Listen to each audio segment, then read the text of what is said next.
High viewer, সম্মানী মন চ্যানেলের পক্ষ থেকে আমি সোহাগ বলছি। আজকে আপনাদেরকে কিছু প্রোডাক্টের সাথে পরিচিত করাবো এবং এই প্রোডাক্টগুলো কিভাবে ব্যবহার করতে হয় এবং কি কি কাজে ব্যবহার করা হয় সেগুলো আজকে আমি আপনাদের দেখাবো। তো আপনারা দেখছেন যে আমি প্রথম যে প্রোডাক্টগুলো সিলেক্ট করছি সেটা হচ্ছে ইউবিকিউটি নেটওয়ার্ক প্রোডাক্ট। তো আজকে আমরা যে প্রোডাক্টটা নিয়ে ম্যানুয়ালি যে প্রোডাক্টটা নিয়ে আলোচনা করব সেই প্রোডাক্টটার মধ্যে আমি চলে যাচ্ছি। প্রোডাক্টটা হচ্ছে ন্যানো স্টেশন M2। এটা দিয়ে নেটওয়ার্কের কানেক্টিভিটি এবং এটা সহ অন্যান্য সকল ইউবিকিউটির প্রোডাক্টের সঙ্গে আপনাদেরকে পরিচয় করাবো, কিভাবে কাজ করতে হয় এবং এটার কাজগুলো কি কি দেখাবো। তো চলুন আমরা সরাসরি টিউটোরিয়ালে চলে যাই। ন্যানো স্টেশন M2 এর মধ্যে আপনারা দেখতে পাচ্ছেন এটা ন্যানো স্টেশন M2। এটার প্যাকিং লিস্টে এইগুলো থাকে। একটা হচ্ছে 24 ভোল্টের পিওই অ্যাডাপ্টার, তারপরে পাওয়ার কট, তারপরে মাউন্টিং টাই। অর্থাৎ এটা আপনি আউটডোরে ব্যবহার করা হয়। এটা আউটডোরে ব্যবহার করার জন্য যে এখান থেকে একটা কেবল চলে আসে, কেবলটা চলে আসে পিওই অ্যাডাপ্টারের মধ্যে, তারপরে পাওয়ার কর্ড দিয়ে পাওয়ার হয় এবং মাউন্টিং টাইটা ব্যবহার করা হয় এটা বেঁধে রাখার জন্য। অর্থাৎ আউটডোরে কোনো টাওয়ারের মাথায় বা আপনি যে কোনো জায়গায় মাউন্টিং করার জন্য টাইটি ব্যবহার হয়ে থাকে। তো ঠিক এইভাবে ব্যবহার হয়ে থাকে। আপনারা দেখতে পাচ্ছেন যে পিওই অ্যাডাপ্টার থেকে আপনাদের চলে যাচ্ছে এখানে পাওয়ার এবং ঠিক এখানে দেখবেন যে পিওই নামের একটা অপশন আছে। ক্যাট 6 কেবল থেকে চলে আসছে সরাসরি এখানে প্রিন্সিপাল পোর্টে। অর্থাৎ প্রিন্সিপাল পোর্টের উপরে লেখা দেখবেন POE, পাওয়ার ওভার ইথারনেট। তো এখান থেকে যে ল্যান্ড পোর্টটা বের হয়েছে এটা আপনারা ইউজ করতে পারবেন পিসি বা ও রাউটার বা আরো অন্য কোনো ডিভাইসের সঙ্গে সংযুক্ত করে আপনারা ব্যবহার করতে পারবেন। তো এখানে অনেকের মধ্যে কিছু কিছু ভুল ধারণা আমি বুঝতে পারি যে এই প্রোডাক্টটা ব্যবহার করলেই বা এই ইউবিকিউটির প্রোডাক্ট বা নেটওয়ার্ক প্রোডাক্ট যেগুলো ওয়্যারলেস প্রোডাক্ট এগুলো ব্যবহার করতে হলে নাকি নেটের প্রয়োজন হয়, তবে মানে ইন্টারনেটের প্রয়োজন হয়। আজকে আমি আপনাদের সেই ভ্রান্ত ধারণাটিও ভুল প্রমাণিত করব। তো এখানে আগে আমি সর্বপ্রথম পোর্টগুলো সম্বন্ধে আপনাদেরকে একটু পরিচয় করিয়ে দিই। মেইন ইথারনেট পোর্ট, কিছুক্ষণ আগে আমি যেটা বললাম যে POE বা প্রিন্সিপাল পোর্ট। তো এখানে কোথাও মেইন লেখা থাকে, কোথাও POE লেখা থাকে। তো আপনাদেরকে অবশ্যই বুঝে নিতে হবে। আর এখানে দেখবেন যে সেকেন্ডারি পোর্ট শুধুমাত্র ন্যানো স্টেশন M2 এবং M5 এর মধ্যে আছে। ইউবিকিউটির অন্য কোনো প্রোডাক্টে সেকেন্ডারি পোর্ট নাই, শুধুমাত্র এই দুইটা প্রোডাক্ট ছাড়া।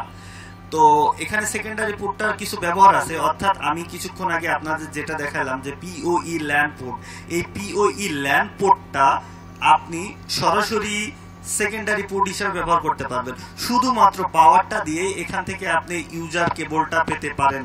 অর্থাৎ সেকেন্ডারি পোর্ট থেকে ইউজার পোর্ট আউটপুটও বলতে পারেন আপনি। আজকে যে টিউটোরিয়ালটি হচ্ছে এই টিউটোরিয়ালে আমি আপনাদের কয়েকটা জিনিস দেখাবো। ন্যানো স্টেশন M2, M5 এবং এই হচ্ছে ইউবিকিউটির যে প্রোডাক্টগুলো আছে এই প্রোডাক্টগুলোর কাজগুলো কি কি সেগুলো সম্বন্ধে আমি আজকে আপনাদের একটি ধারণা দেব এবং এই কাজগুলো করে দেখাবো। তো আমি যে প্রথমে বলতেছি লোকেশন 1, লোকেশন 2, দুইটা লোকেশনে যদি দুইটা ন্যানো স্টেশন আপনি যদি লাগান তাহলে এর মাঝখানে যে দূরত্ব আছে এই দূরত্ব সর্বোচ্চ আপনার 13 কিলো পর্যন্ত কাজ করে ন্যানো স্টেশন M2 এবং অন্যান্য প্রোডাক্টগুলো অনেক বেশি কাজ করে, অনেক বেশি 40 কিলো পর্যন্ত কাজ করানো যায় রকেট M5 এবং 34 dB অ্যান্টেনা দিয়ে কাজ করানো যায়। তবে আজকে আমি আপনাদের যেহেতু ন্যানো স্টেশন M2 নিয়ে আজকে আমাদের টিউটোরিয়াল, তো ন্যানো স্টেশন M2 এর কথাই বলবো। এখানে যদি আপনি একটা লোকেশন 1 এ একটা ন্যানো স্টেশন M2 লাগান এবং লোকেশন 2 এ যদি ন্যানো স্টেশন M2 লাগান তাহলে আপনারা দুইটা যদি প্রোগ্রাম করে দিয়ে দেন, দুইটার সাথে সংযোগ করে দেন, তাহলে এরা নেটওয়ার্কটি পাস করবে। প্রথমে এখান থেকে যদি আপনার নেটটা ঢুকে তো এখান থেকে এটাতে এসে প্রথমে এয়ারম্যাক্স হয়ে যাবে এবং এয়ারম্যাক্স থেকে রিসিভ হবে, রিসিভ থেকে আপনি ব্যবহার উপযোগী হবে। এটা একটি কার্যকরী পদ্ধতি। এরপরে আমরা দেখব PTMP লিংক। অর্থাৎ এটা আপনি ন্যানো স্টেশন M2 আকারে ধরে নেন। এখন এটা শুধুমাত্র আমি এপি মোডে যদি করে রাখি তাহলে স্টেশন মোডে ইচ্ছা করলে আমরা অনেকগুলো প্রোডাক্ট ব্যবহার করতে পারবো, মানে অনেকগুলো স্টেশন ব্যবহার করতে পারবো, অনেকগুলো স্টেশনে আমরা ডেটা রিসিভ করতে পারবো। অর্থাৎ ক্লাউড ডেটাটা আমরা যদি M2 একটা এপি মোড প্রোগ্রাম করে এটার মধ্যে দিয়ে দিই তাহলে অনেকগুলো ন্যানো স্টেশন আমরা স্টেশন মোড হিসাবে ব্যবহার করতে পারবো এবং বিভিন্ন জায়গায় বিভিন্ন দূরত্বে ব্যবহার করতে পারবো। তো এটা আরেকটা পদ্ধতি। এটা হচ্ছে হটস্পটস পদ্ধতি। এটার জন্য আলাদা করে একটা টিউটোরিয়াল করার প্রয়োজন। কখনো যদি সময় পাই বা কেউ যদি এই টিউটোরিয়ালটি করার জন্য বলে, তাহলে আমি অবশ্যই হটস্পটস এর টিউটোরিয়ালটি করব। তো এটা আরেকটা পদ্ধতি। এরপরে আসছে সিসিটিভি ক্যামেরা ইউজ। এখন বর্তমানে সিসিটিভি ক্যামেরা দেশে যে হারে বা সারা পৃথিবীতে যে হারে বৃদ্ধি পাচ্ছে, এই সিসিটিভি ক্যামেরাতে কেবলিং করাটা অনেক একটা ঝামেলার বিষয় হয়ে যায়। অনেকেই সিসিটিভি ক্যামেরার কেবলিং করতে গেলে অনেক সমস্যার মধ্যে পড়ে। বিশেষ করে ফিল্ডে বা গ্রামে ফাইবার কেবল দিয়ে কিলো সিসিটিভি ক্যামেরা লাগানো সম্ভব না।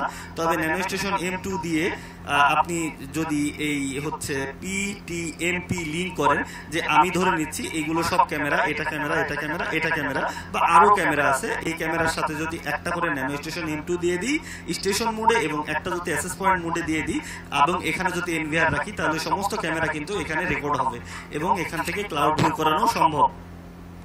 তো আমরা এখন দেখলাম যে সিসিটিভি ক্যামেরা কিভাবে ইউজ করার পদ্ধতিটা ন্যানো স্টেশন দিয়ে। এরপরে আমরা দেখছি এয়ারম্যাক্স M2 সিরিজ, অর্থাৎ এই সিরিজগুলো দিয়ে আপনারা এইরকম ওয়াইফাই কানেক্টিভিটিটা করতে পারেন। ওয়াইফাই কানেক্টিভিটি হচ্ছে যখন আপনি এই মোডে রাখবেন, অর্থাৎ এটা স্টেশন মোড, এটা এপি মোড, এটা স্টেশন মোড, এটা স্টেশন মোড, এটা স্টেশন মোড। তো যখন এটা এপি মোডে রাখবেন, তখন এ কিন্তু 2.4 গিগাহার্টজে একটা ওয়াইফাই ছাড়বে, যেটা আপনার মোবাইলেও সাপোর্ট করবে। অর্থাৎ এটার আপনি একটা নাম দিয়ে দিলে এটা ওয়াইফাই রাউটার হিসেবেও সাপোর্ট করবে। তো আমরা আজকে এটা করে দেখাবো যে কিভাবে ওয়াইফাই রাউটার হিসেবে সাপোর্ট করানো যায়। তো এটা হচ্ছে সিরিজ, অর্থাৎ ন্যানো স্টেশন M2, লোকো M2, bullet M2, rocket M2, এই প্রোডাক্টগুলোর মধ্যে এই প্রোডাক্টগুলো দিয়েই আপনার এই কাজগুলো করা যায়। সেটা হচ্ছে ওয়াইফাই ছাড়া যায় এবং এই সকল লিঙ্কগুলো করা যায়। M2 সিরিজটাই ওয়াইফাই ছাড়ে, যেটা আমাদের মোবাইল সাপোর্ট করে। তবে M5 সিরিজের যেগুলো আছে সেগুলো আপনারা শুধুমাত্র ওয়াইফাই ছাড়া অন্য ওয়াইফাই সিগন্যালটা ছাড়বে না। অর্থাৎ এটা M5 সিরিজের, অর্থাৎ মেগাহার্টজ 5, আর মেগাহার্টজ 5টা আমাদের ফোন সাপোর্ট করে না। 2.4 পর্যন্ত আমাদের ফোনগুলো ওয়্যারলেস সিস্টেমটা সাপোর্ট করে। তো এই ওয়্যারলেস সিস্টেমটা যখন 5 গিগাহার্টজ চলে আসবে, তখন আর আপনাদের ফোন এটা সাপোর্ট করবে না। তো M2 যেহেতু ফোনটা সাপোর্ট করে, আমরা চেষ্টা করব এই সিরিজের প্রোডাক্টগুলো ব্যবহার করতে।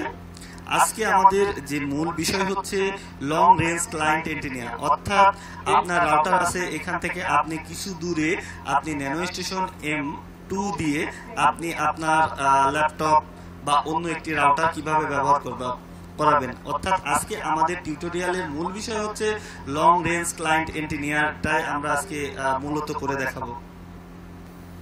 হ্যাঁ ভিউয়ার্স, আমরা এখন দেখাবো ন্যানো স্টেশন M2 কে কিভাবে প্রোগ্রামিং করে আপনাদের পূর্বে যে 5টা পদ্ধতির কথা বলেছিলাম, এই 5টা পদ্ধতিতে রূপান্তরিত করা যায়। তবে এখন আমরা চলে যাচ্ছি সরাসরি ন্যানো স্টেশনে। তো ন্যানো স্টেশনে যাইতে হলে আপনারা প্রথমে ওপেন নেটওয়ার্ক অ্যান্ড শেয়ারিং সেন্টারে যেতে হবে। এখানে ক্লিক করার পর এখানে দেখবেন যে ইথারনেট আছে, কানেকশন ইথারনেটে ক্লিক করবেন। তারপরে প্রপার্টাইজে ক্লিক করবেন। প্রপার্টাইজের পর ইন্টারনেট প্রোটোকল ভার্সন 4, এখানে double click. Use the following IP address, এখানে আইপি দিবেন 192.168.1.2। আমি আইপি গুলো আপনাদের অবশ্যই ডেসক্রিপশন বক্সে দিয়ে দিব। তো এখানে দেখবেন যে সাবনেট মার্কসে শুধু ক্লিক করলে চলে আসবে। তো আর কিছু বসানোর দরকার নেই। অনেকে এগুলো আইপি গুলো দেওয়ার কথা বলে, কিন্তু এগুলো না দিলেও চলে, নো প্রবলেম। তো আমি ওকে করে দিচ্ছি। ওকে, তো আপনার পছন্দ মতো একটি ব্রাউজারে যাবেন। আচ্ছা, আমি গুগল ক্রোমে গেলাম। এখন এখানে একটা ডিফল্ট আইপি আছে, অর্থাৎ সকল ইউবিকিউটির প্রোডাক্টের ডিফল্ট আইপি হচ্ছে 192.168.1.20। তো আমি এটা লিখি 192. এই যে এখানে দেওয়া আছে, জাস্ট আমি ক্লিক করে দেব। ক্লিক করে দেওয়ার পর চলে আসছে সরাসরি একেবারেই আমার ইয়ের ভিতরে, ন্যানো স্টেশন এমটোর ভিতরে, একেবারে প্রোগ্রামের ভিতরে চলে আসছে। তবে অনেক সময় যদি না আসে, দেখবেন নিচে একটা অ্যাডভান্স লেখা থাকবে, অ্যাডভান্সে ক্লিক করার পরে তার নিচে দেখবেন ইউসেপ লেখা থাকবে, তখন এটাতে চলে আসবে। তো সো আমরা এখন চলে যাচ্ছি প্রোগ্রামে। তবে এটার ডিফল্ট ইউজার নেম হচ্ছে UBNT, পাসওয়ার্ড ডিফল্ট হচ্ছে UBNT। আর এখানে কান্ট্রির কথা বলা আছে, কান্ট্রি সবসময় চেষ্টা করবেন কান্ট্রিটা ইউনাইটেড স্টেটস দেওয়ার জন্য। ল্যাঙ্গুয়েজ ইংলিশ, এগ্রিমেন্টে ক্লিক করবেন, I agree, term and condition লাইসেন্সে ক্লিক করবেন, ক্লিক করার পর লগইন করবেন। এটাও কিন্তু একটা প্রোগ্রামের অংশ, অর্থাৎ ন্যানো স্টেশন M2 এর প্রোগ্রামের একটা অংশ। সো আপনি সর্বপ্রথম এখানে দেখেন আপনার পাসওয়ার্ডটা চেঞ্জ করতে বলছে, অ্যাডমিনিস্ট্রেটরের পাসওয়ার্ডটা আপনি সর্বপ্রথম চেঞ্জ করে নেবেন। দেখেন এখানে লেখা আছে অ্যাডমিনিস্ট্রেটর ইউজার নেম। তো এখানে দেখছেন একটা সার্চ অপশন আছে, এখানে ক্লিক করবেন। এখানে আমার ডিফল্ট পাসওয়ার্ড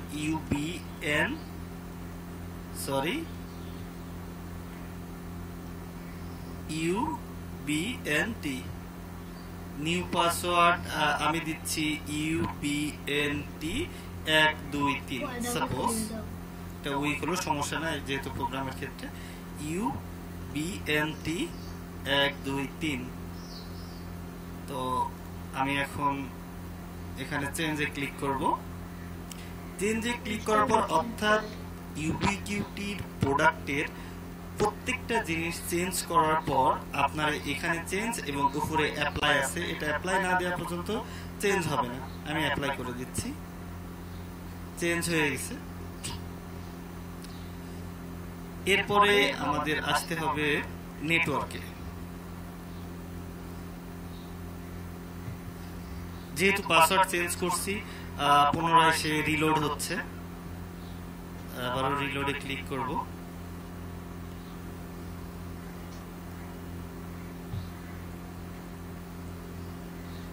দেখুন চলে আসছে।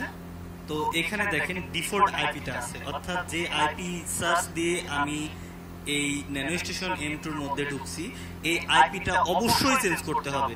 কারণ এটাতে সমস্যা হচ্ছে যখন আপনি দুইটা মেশিন একই আইপি থাকবে, অর্থাৎ nano station to nano station, point to point যখন সংযোগ করবেন, দুইটার আইপি যখন এক থাকবে, তখন আপনার এই পাশেরটা থেকে ওই পাশেরটাতে ডেটা পাস হতে অবশ্যই প্রবলেম হবে। অর্থাৎ অবশ্যই খুবই জরুরি এই আইপিটা চেঞ্জ করা। আমি এখানে 80 দিয়ে দিচ্ছি, সেন্স অ্যাপ্লাই। আইপিটা চেঞ্জ করার সঙ্গে সঙ্গে যেহেতু এটা 20 দিয়ে লগইন হয়েছে, এখন এটা কিন্তু 80 দিয়ে লগইন হবে। অর্থাৎ আমি অ্যাপ্লাই করার সঙ্গে সঙ্গে আমার এখান থেকে কিক আউট করবে, এরপরে আমার আবার পুনরায় নতুন করে ঢুকতে হবে। ওকে, আমি তাহলে অ্যাপ্লাই ক্লিক করছি।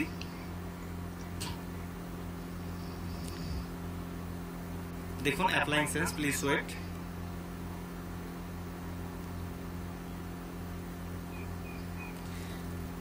দেখুন ভিউয়ার, আমি কিন্তু প্রথমে এটার কথা বলছিলাম, এই যে এখানে অ্যাডভান্স, অর্থাৎ যখন আপনি কোনো নতুন এই প্রোডাক্টগুলোর আইপির মধ্যে ঢুকবেন, তখন ঠিক এইরকম ভাবে আপনার পেজ দিবে। আপনি মনে করবেন যে প্রথমে আপনি বিভ্রান্ত হবেন, কিন্তু আসলে এটাতে কোনো সমস্যা নাই। দেখুন এখানে অ্যাডভান্স অপশন আছে, অ্যাডভান্সে ক্লিক করার পরে যে ইউসুফ আছে এখানে ক্লিক করে দিবেন। এরপরে দেখেন নতুন করে ঢুকতে হবে, এই যে 192.168.80, অর্থাৎ 20টা দিয়ে আর কখনোই সার্চ হবে না বা 20 দিয়ে কোনো কাজ করবে না। এখন আমরা এটার ইউজার নেম দেব, যেহেতু আমরা ইউজার নেম চেঞ্জ করি নাই, তো ইউজার নেম UNT হবে। এখানে আমরা মনে আছে যে UBNT123 পাসওয়ার্ড দিয়েছিলাম। তো লগইন। দেখুন আইপিটা আমাদের চেঞ্জ হয়ে গেছে, আর এদিকে আমাদের আর কোনো কাজ নেই, এখন আছে ওয়্যারলেসে। যেহেতু এটা আমরা স্টেশন মোডে কাজ করে দেখাবো, অর্থাৎ একটা রাউটারের সাথে লিংক করে দেখাবো আপনাদের। আমার এখানে টিপি লিংক রাউটার আছে, এই টিপি লিংক রাউটারটারে ঠিক এই ন্যানো স্টেশনটা দিয়ে আমি সেটারে কানেক্ট করব এবং কানেক্ট করে দেখাবো কিভাবে কানেক্ট করতে হয়। এখানে স্টেশনই সিলেক্ট করা থাকবে। এখানে দেখেন আরেকটা অপশন আছে অ্যাক্সেস পয়েন্ট। অ্যাক্সেস পয়েন্ট হলে এই নিজেই রাউটার মোডে চলে যাবে। অর্থাৎ আরেকটা নিজে তখন ওয়াইফাই স্ট্রেঞ্জটা ছাড়বে এবং অন্য ন্যানো স্টেশনগুলোরে বা অন্য ন্যানো স্টেশনগুলোরে সে সার্ভিস দিতে পারবে। তো আমি এপি মোড করব না, স্টেশন মোডে রাখবো। স্টেশন মোডে রাখার পর দেখেন এখানে WDS ব্রিজ মোড এখানে আছে, তো আপনি এটা ইনেবল করে দেবেন। আর এখানে একটা SSID নেম বলছে, এই নেমটা আপনারা দিয়ে দিবেন। নেম আমি একটা নেম দিয়ে দিলাম SOLE। তো এখানে আপনি কান্ট্রিটা ইউনাইটেড স্টেটস রাখবেন। আর এখানে চ্যানেল উইডেন আপনি রাখতে পারেন 20 রাখতে পারেন বা অটোতেও রাখতে পারেন, তবে 20 রাখলে ভালো হয়। তো এখানে আউটপুট পাওয়ারটা একেবারে ফুল করে রাখবেন। এখানে এন্টেনিয়াটা এখানে অটো করা আছে, MBPS-টা অটো। আর এখানে আপনি চাইলে সিকিউরিটি করে রাখতে পারেন, WAP সিকিউরিটি। এখানে সিকিউরিটি দিলে সিকিউরিটি কোডের মাধ্যমে কাজ করবে, তো আমি সিকিউরিটি ছাড়া এখন কাজ করব। এখন আপনি সিলেক্টে ক্লিক করবেন। এখানে সিলেক্টে ক্লিক করার পর দেখবেন যে অনেকগুলো মানে অত্র এলাকায় যতগুলো রাউটার আছে প্রত্যেকটা রাউটার পাইছে। এখন যদি আমি আমার মোবাইলের ইয়েটা অন করি, আপনার হচ্ছে হটস্পটটা অন করি, তাহলে দেখবেন যে আপনার ফোনও পাবে এখানে, অর্থাৎ একটা ফোন রে অনেক দূর থেকে সে ধরতে সক্ষম। এখন আমি যেহেতু কানেক্ট করব এটার সাথে, এটাতে দেখুন সিকিউরিটি দেওয়া আছে WPA। তো আমি এখানে ক্লিক করব, ক্লিক করে লক টু এপি মোড। এখানে দেখেন সিকিউরিটিটা চাচ্ছে, অর্থাৎ আমার যে রাউটার আছে এই রাউটারে যে সিকিউরিটি দেওয়া আছে সিকিউরিটি কোডটা চাচ্ছে। তো আমি সিকিউরিটি কোডটা দিয়ে দিই।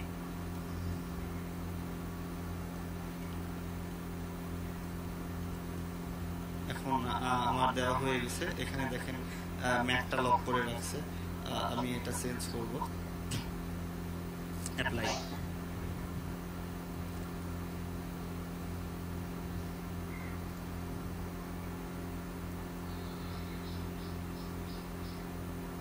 দেখুন আমরা প্রায় আমাদের কাজটা করে ফেলছি। আবার পুনরায় রিলোড।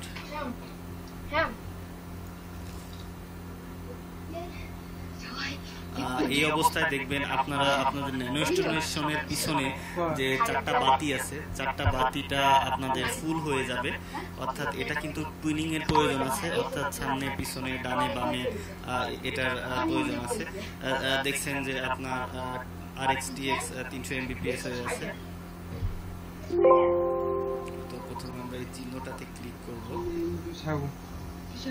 এখানে মনে আছে নো প্রবলেম।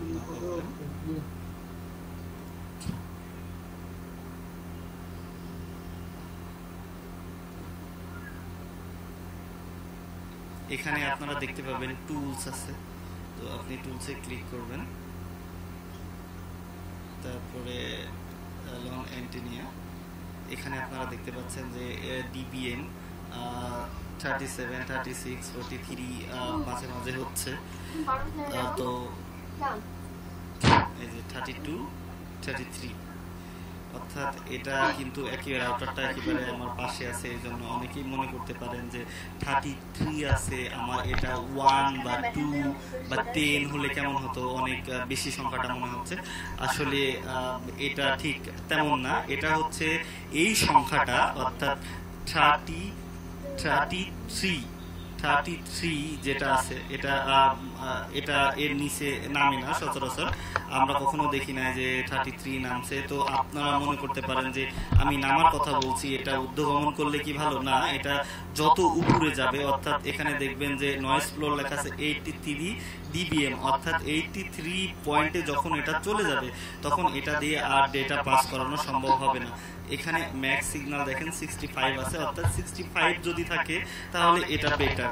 এখানে কিন্তু আরেকটা জিনিস আছে আপনাদের দেখায়, অ্যাডভান্সে ক্লিক করলে আপনারা বুঝতে পারবেন।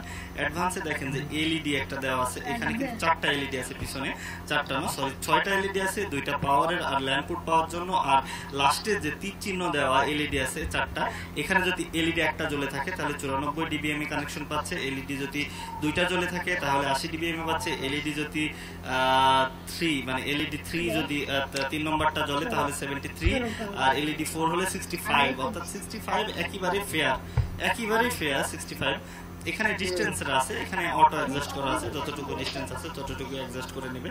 তো যাই হোক, আমরা যেটা বলছিলাম এলইডির ব্যাপারটা, 65 একেবারে ফেয়ার সিগন্যাল, অর্থাৎ আপনারা যদি এটার মধ্যে নাও যাইতে পারেন, পিছনে যে এলইডি আছে এলইডি দেখেও আপনারা বুঝতে পারবেন। কিন্তু ওয়্যারলেসের এবং সিস্টেমের যে আমি দুইটা কাজ করলাম, জাস্ট শুধুমাত্র দুইটা পেজের কাজ করছি, আর নেটওয়ার্কে শুধুমাত্র আইপিটা চেঞ্জ করছি, এটার ইউজার নেম পাসওয়ার্ড চেঞ্জ করছি, এটার আইপিটা চেঞ্জ করছি, আর এটার একটু কাজ করছি, জাস্ট একটুটুকু সামান্য কাজ, অর্থাৎ একটা রাউটার প্রোগ্রাম থেকেও অনেক ছোট কাজ। কিন্তু এখানে আর একটা কথা আছে, এখানে আপনারা দেখলেন ন্যানো স্টেশন M2 এর কাজ, nano station M5, rocket M2, rocket M5, bullet M2, bullet M5, লোকো M2, লোকো M5 বা এয়ার ফাইবারে বলেন না কেন, সমস্ত ইউবিকিউটির প্রোডাক্ট একই রকম ভাবে প্রোগ্রাম করতে হয়। এই পেজ ছাড়া ভিন্ন অন্য কোনো পেজ আসবে না, অর্থাৎ এই যে পেজটা দেখছেন আপনারা, মূল পেজটা সব সময় এই পেজটাই থাকবে। তো আমরা কানেক্টিং যেহেতু করলাম, সেহেতু ইন্টারনেট কানেক্টিভিটি আমরা পাইছি কিনা এটা একটু টেস্ট করে দেখা যাক। যেহেতু আমরা আইপি ক্রিয়েট করে রাখছি, সেহেতু তো ইন্টারনেট কানেক্টিভিটি পাবে না। আমরা আইপিটা তুলে দেব,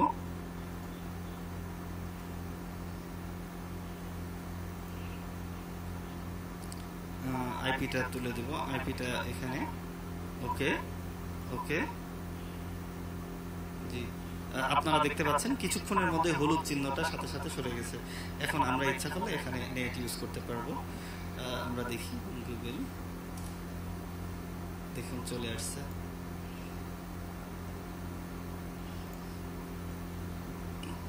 ইউটিউবে চলে আসছে, অর্থাৎ কোনো কেবল কানেক্টিভিটি ছাড়া এটা চলছে। এটা কিন্তু একটা পিসি কেবল কানেক্টিভিটি ছাড়া চলছে। এখন আপনারা বুঝতে পারলেন যে ন্যানো স্টেশন M2 সহ সকল ইউবিকিউটির প্রোডাক্ট কিভাবে কানেক্ট করতে হয়। এখন আপনাদের মনে প্রশ্ন জাগতে পারে যে আপনি ন্যানো স্টেশন M2 এটা করলেন, যখন পয়েন্ট টু পয়েন্ট দুইটা করবেন ঠিক একই রকম, এটা হচ্ছে এপি মোড হবে, একটা এপি মোড হবে, আর একটা হচ্ছে স্টেশন মোড হবে, একই রকম। এখন আপনি আবারও বলতে পারেন যে যখন আমি একটারে এপি মোড করব আর বাকি সবগুলো স্টেশন মোডে থাকবে, তখন আমার এই এক্সটার্নাল কোনো প্রোগ্রাম করা লাগবে কিনা? আসলে কিছুই করা লাগবে না। এপি মোড করে সবগুলো স্টেশন মোডে যখন দিবেন, ঠিক যেমন একটা ওয়্যারলেস রাউটারে আপনি 10টা অ্যান্ড্রয়েড ফোন বা 10টা অ্যান্ড্রয়েড ডিভাইস বা ল্যাপটপ দিয়ে সবগুলো ডিভাইস চালাতে পারেন বা ইউজ করতে পারেন, ঠিক এটাও এইরকম। এটা বিভিন্ন মোডে যাওয়া সম্ভব। কোনো সময় সে রিসিভ করছে, কোনো সময় সে ছাড়ছে, এটাই শুধু ডিফারেন্স। এখন বলতে পারেন যে সিসিটিভি ক্যামেরার ক্ষেত্রে কি হতে পারে? ঠিক সিসিটিভি ক্যামেরার ক্ষেত্রে ওইটাই হতে পারে যেটা আমি বললাম, যে প্রত্যেকটা স্টেশন মোডে থাকবে, একটা অ্যাক্সেস পয়েন্ট মোডে থাকবে। স্টেশন মোডগুলো অ্যাক্সেস পয়েন্ট মোডের মধ্যে কাজ করবে। এখন আপনাদের আরেকটা প্রশ্ন আসতে পারে যে আপনি বললেন যে ইন্টারনেট ছাড়া, উইদাউট ইন্টারনেট, অর্থাৎ যখন আপনি সিসিটিভি বা আপনাদের নির্ধারিত কোনো ব্যক্তিগত ডেটা যখন পাস করবেন, তখন এটার মধ্যে ইন্টারনেট না থাকলেও কাজ করবে। অর্থাৎ CCTV NBR machine, network video রেকর্ডারটা ওই ক্যামেরাগুলোরে, অর্থাৎ যে ক্যামেরাগুলো হবে সেটা ইন্টারনেট প্রোটোকল এবং আইপি ক্যামেরা হইতে হবে। ক্লোজ সার্কিট ক্যামেরা দিয়ে এটা করা সম্ভব না। তবে ক্লোজ সার্কিট ক্যামেরা দিয়ে এটা করার সম্ভাব্য উপায় একটাই, ওখানে ডিবিআর মেশিনটা ফিটিং করে ওই ডিবিআর মেশিনটা যদি আপনি ন্যানো স্টেশনে ল্যান্ড কোডে লাগাই দেন, তাহলে এই পাশে ডেটাটা ক্লাউড ভিউ করা সম্ভব। তো আশা করছি আপনারা বুঝতে পারলেন যে ইউবিকিউটির যে প্রোডাক্টগুলো আছে, ন্যানো স্টেশন M2 বলেন বা রকেট বলেন, বুলেট বলেন বা যেটাই বলেন না কেন, বা এয়ার ফাইবার বলেন, সবগুলোরই প্রায় কার্যক্রম একই। শুধুমাত্র ডিফারেন্স হচ্ছে এটা কত কিলোতে সাপোর্ট করে এবং কতটুকু এমবিপিএস, কত এমবিপিএস সে বহন করতে সম্ভব। আপনারা দেখলেন যে ন্যানো স্টেশন টোটাল প্রোগ্রাম। তো আশা করছি আপনারা সবাই বুঝতে পারছেন। তো এইখান থেকে যখন একটা নির্দিষ্ট দূরত্বে চলে যাবে, অর্থাৎ আপনি ন্যানো স্টেশন M2 M5 যখন নির্দিষ্ট কোনো দূরত্বে চলে যাবে, তখন আপনি কিভাবে বুঝতে পারবেন যে আপনাদের এই মেশিনটা কতটুকু হাইটে, কতটুকু উচ্চতায়, কতটুকু দূরত্বে এটা লাগাইতে হবে। এটার জন্য আমি পরবর্তীতে একটা টিউটোরিয়াল করব গুগল আর্থ নিয়ে। আপনারা অবশ্যই এই টিউটোরিয়ালটি দেখবেন, ওটা দেখলে আপনারা এটা ক্লিয়ার হতে পারবেন। অবশ্যই আমাদের চ্যানেলটি সাবস্ক্রাইব করবেন, লাইক করবেন, শেয়ার করবেন, কমেন্ট করতে যেন কখনোই বলবেন না। ওকে, ধন্যবাদ। আর কারো কোনো সমস্যা হলে কমেন্ট বক্সে আপনারা সমস্যার কথাটি আমাদের জানাতে পারেন।